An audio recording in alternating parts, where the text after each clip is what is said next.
What if I told you that a simple bucket of sand could give you perfectly spaced carrots and a stress-free harvest this season? Most gardeners spend hours thinning crowded seedlings later, but with this easy sand sowing trick, your carrots get the perfect spacing from day one. It's simple, gentle on your hands, and honestly one of the smartest planting methods every senior gardener should know. I know, it sounds almost too simple, but stay with me for just 1 minute, because what I'm about to share with you completely changed the way I grow carrots, and I think it's going to change the way you grow them too. Here's the problem most of us have been living with for years. You buy your carrot seeds in the spring, good seeds, name brand seeds, seeds that cost real money. You get down on your hands and knees, you try to space them out carefully in those little furrows, and 2 weeks later, you've got a jungle. Dozens of tiny seedlings all tangled up together, fighting for the same inch of soil. And then comes the job nobody talks about in those cheerful gardening magazines: thinning. Getting back down on the ground, squinting at seedlings that are barely an inch tall, pinching them out one by one with fingers that don't quite cooperate the way they used to. Your back is screaming, your knees are aching, and when you finally stand up, slowly, you realize you've been out there for 45 minutes and you've done maybe a third of the bed. And the worst part, you just pulled out plants you paid for, seeds you carefully chose, carefully ordered, carefully planted, right into the compost pile. Now, what if you never had to do that again? What if, instead of fighting those tiny sticky seeds with stiff fingers, you mixed them into a scoop of dry sand and then simply walked along your bed and broadcast the whole mixture with one easy, upright, rhythmic motion? No bending, no crawling, no squinting, no thinning. Just you, standing tall in your garden on a beautiful morning, scattering seeds the way farmers have scattered grain for centuries, and ending up with perfectly spaced carrots that practically grow themselves. That's exactly what the sand sowing method gives you. It's low impact, it's low cost, and once you try it, I promise you'll wonder why nobody told you about this sooner. So grab your coffee, find a comfortable seat, and let's walk through the whole thing together, start to finish. The hidden cost of carrot thinning.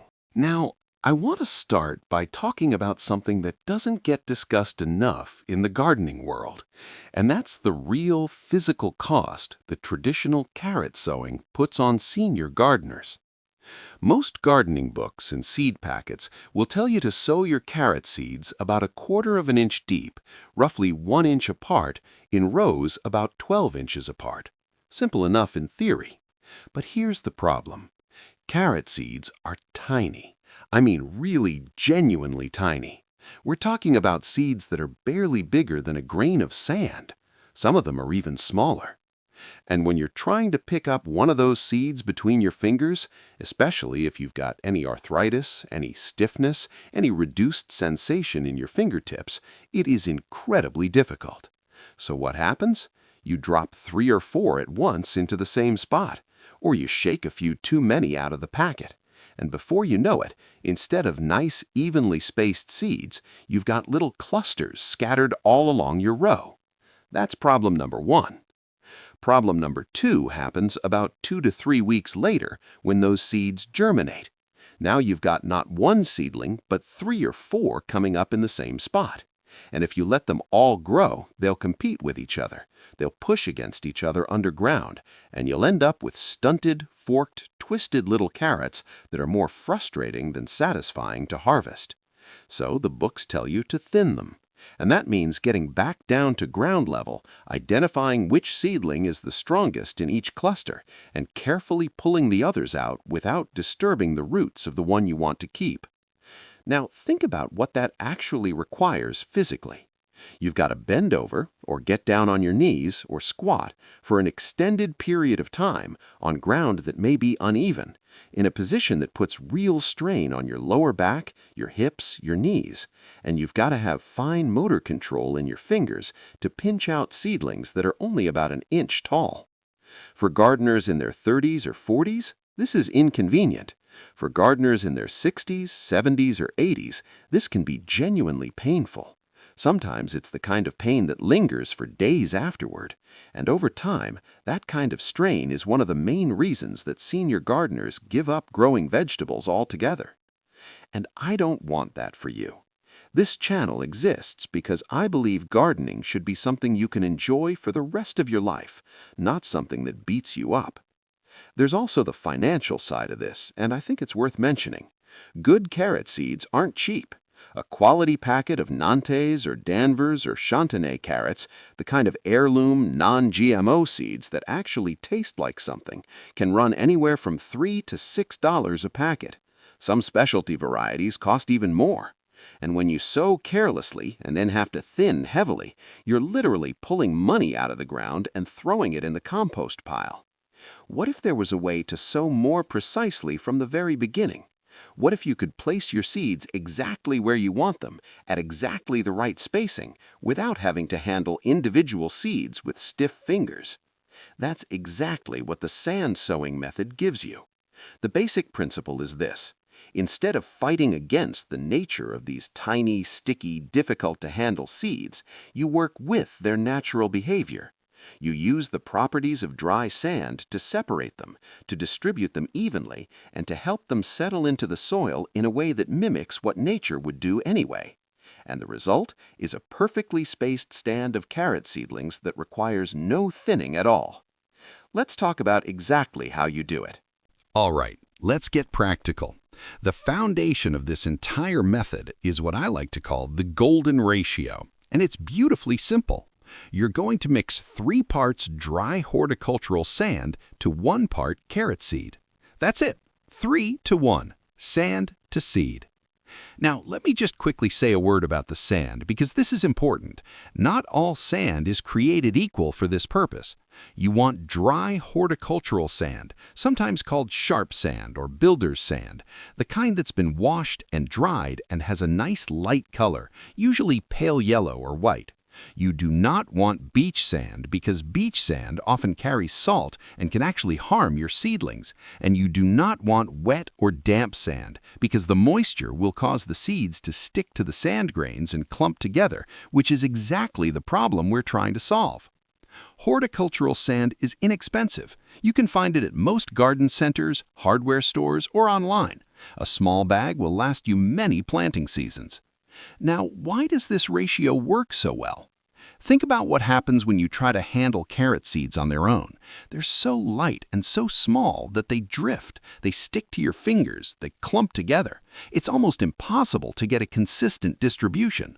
But when you mix those seeds into dry sand, when each tiny seed is surrounded by dozens of larger, heavier sand grains, something wonderful happens. The seeds get separated from each other. They can't cling together anymore because the sand is physically getting between them. And the mixture as a whole becomes something you can actually handle, a loose, free-flowing, scoopable material that you can pick up in your hand or in a container and broadcast across your prepared bed. The white or pale yellow color of the sand also serves a critical visual function, and we're going to talk more about this in the next section, but here's the preview. When you cast this mixture onto dark soil, you can see exactly where it lands. You get an instant visual map of where your seeds are, which means you can easily see if you've missed a spot or doubled up somewhere, and you can adjust on the spot. Let me show you what the mixing process looks like. Host demonstrates at the potting bench. You take your carrot seeds, let's say you're doing a 4-foot by 4-foot raised bed, so maybe about 1 teaspoon of seed, and you put them into a clean, dry bowl. Then you add 3 teaspoons of your horticultural sand, and you gently stir them together with a spoon or your finger until they're evenly combined. That's really all there is to the preparation. You've just transformed a nearly impossible task, sowing tiny seeds with precision, into something manageable, something your hands can actually do comfortably. Here's one more thing I love about this step. You can do it sitting down. You can do it at your kitchen table. You can do it indoors before you even go out to the garden on a cold morning when you want to wait for things to warm up a bit. The prep work requires no bending, no kneeling, no physical strain of any kind. You're just mixing 2 things in a bowl. Now, let's take this mixture outside and talk about how you actually sow it. The no-strain sowing technique. This is where this method really starts to shine for senior gardeners, and it's the part I think you're going to love the most. Traditional carrot sowing typically looks like this. You crouch down, you make a little furrow in the soil with your finger or a stick, and you try to carefully dribble seeds along that furrow. It requires being close to the ground. It requires fine, controlled finger movements, and it's hard on your back, your knees, and your patience. The sand sowing technique replaces all of that with something completely different. You stand upright, fully upright, comfortable, relaxed, and you broadcast your sand and seed mixture across the surface of your prepared bed. Let me show you the motion. You take a small handful of the mixture, or you can use a clean paper cup or small container, which can actually make distribution even easier, and you gently move your hand in a slow, rhythmic, sweeping arc, about 12 to 18 inches above the surface of your bed. The weight of the sand does most of the work. Unlike lightweight seeds alone, which can drift with the slightest breeze, the sand mixture falls in a fairly predictable, controlled way. It spreads out evenly across the soil surface, and because the seeds are dispersed throughout the sand, they fall with the same even distribution as the sand itself. You're not bending, you're not crawling, you're not squinting at the ground. You're standing, gently sweeping your arm and watching the mixture settle across your bed. It actually feels quite meditative once you get the rhythm of it. Now here's where the visual magic happens. After you've cast your mixture, look down at your bed. What do you see? Pale sand spread across the dark surface of your soil. And within that sand, if you look closely, you can see the tiny carrot seeds, darker specks within the lighter sand. This visual contrast tells you immediately whether you've achieved good coverage. Are there bare patches where you need to add a little more? Are there particularly heavy spots where you cast a bit too much? You can see all of this clearly standing upright without having to get your face close to the ground. And you can make adjustments right then and there before you've committed to anything. This is a feature of this method that I genuinely can't overstate, especially for those of us whose eyesight isn't quite as sharp as it once was. With traditional sowing, those tiny dark seeds disappear into the soil the moment they land. You have no idea where they are. You're essentially sowing blind and hoping for the best. With the sand method, you have a clear picture of exactly where every seed has landed. Now, after you've broadcast your mixture, the next step is the gentlest possible next step: watering. You don't need to rake the seeds in, you don't need to press them into the soil with your hands. The weight of the sand has already helped the seeds make good contact with the soil surface. And once you give the bed a gentle, fine mist watering, using a soft rose attachment on your watering can or a gentle setting on your hose nozzle, the seeds will settle naturally into the very top layer of the soil, just where they need to be. No tamping, no pressing, no bending down to pat the soil. Just a gentle water and you're done. The physical experience of sowing carrots this way is completely different from what most of us have been taught. It's relaxed, it's upright, it's actually pleasant. And for many senior gardeners who have given up on carrots entirely because of the physical difficulty, this technique opens the door to growing them again. Final thoughts.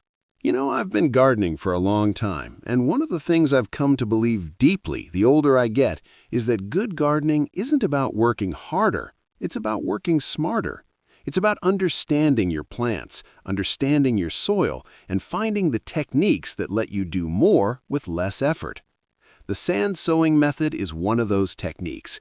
It's so simple that you might almost wonder why it isn't what everyone does by default. And yet, once you try it, you will wonder why you ever did it any other way. Now, I want to hear from you. Have you tried the sand sowing method before, or is this something new for you? Drop a comment below and tell me, and if you have a carrot variety that you absolutely love, please share the name. Our community here at Senior Garden Advisor is one of the most knowledgeable groups of gardeners I've ever had the pleasure of talking with, and I always learn something new from your comments. If this video was helpful to you, please give it a thumbs up. It genuinely helps this channel reach more senior gardeners who might be struggling with the same challenges you were facing before you found this trick. And if you haven't subscribed yet, hit that subscribe button and ring the bell so you never miss a new video.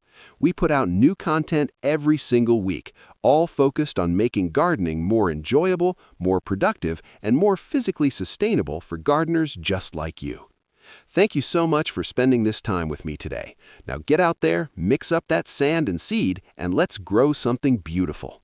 If you found this helpful, the next video will take it even further. Click Watch Next to see why your carrots grow legs and how to fix it naturally. And don't forget to subscribe for practical, low-effort gardening tips. I'll see you in the next one.